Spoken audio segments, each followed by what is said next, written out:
미국과 이스라엘의 대대적 공습과 이란의 반격으로 중동 정세는 급격히 불안정해졌습니다. 이에 따라 중동에 진출한 국내 기업들은 최우선으로 임직원의 안전을 살피고 있습니다. 중동 진출 기업들은 긴장 속 상황을 예의주시하며 사업 관련 비상 대응 체계에 돌입했는데요. 중동 전역이 거대한 화약고에 휩싸일 경우 정상적 영업과 협력에 차질이 불가피하기 때문입니다. 또한 물류 차질에 따른 피해도 기업들이 우려하는 부분입니다. 세계적 원유 수송로인 호르무즈 해협 긴장이 최고조에 이르면서 해상 운임이 최대 80% 폭증할 수 있다는 전망이 제기되는데요. 정부는 중동 수출 비중이 큰 중소 중견 기업을 대상으로 13조 원의 긴급 금융 지원에 나서기로 했습니다.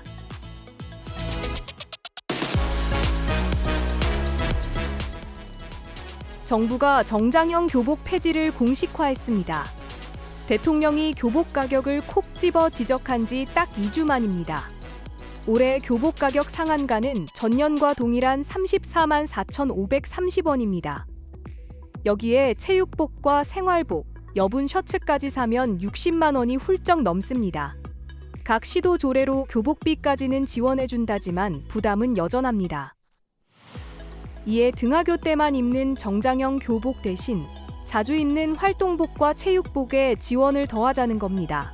교복 현물 지원 대신 현금 바우처형 지원을 권고해 소비자의 선택권도 높이기로 했습니다.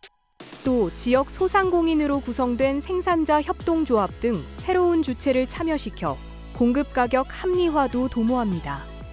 아울러 자습 시간을 교습 시간에 포함시켜 학원 수강료를 높이는 편법 인상도 점검해 교육비 부담을 낮추기로 했습니다. 한편 정부는 장바구니 물가를 자극하는 먹거리 분야에 대한 할당 관세 점검도 나서는데요. 냉동육류 등 저장성이 높은 품목이 보세구역에서 늦게 반출되지는 않는지, 유통 과정이 복잡해 그 비용 부담이 수요자에게 전가되는지 등을 살펴봅니다.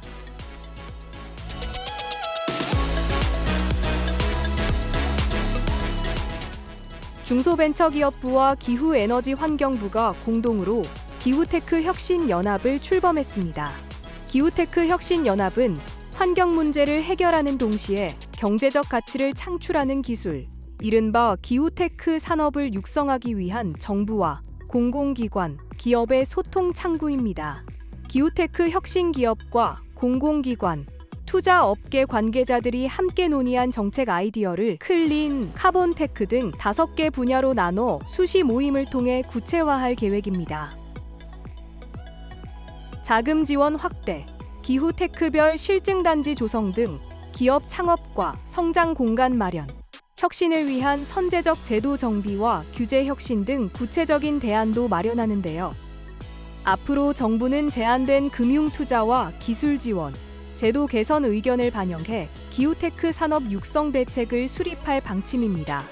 탈탄소 녹색 전환을 위한 첫 발을 뗀 민관 동행, 기후 위기를 넘어 국가 경쟁력을 강화하는 밑거름이 되고 있습니다.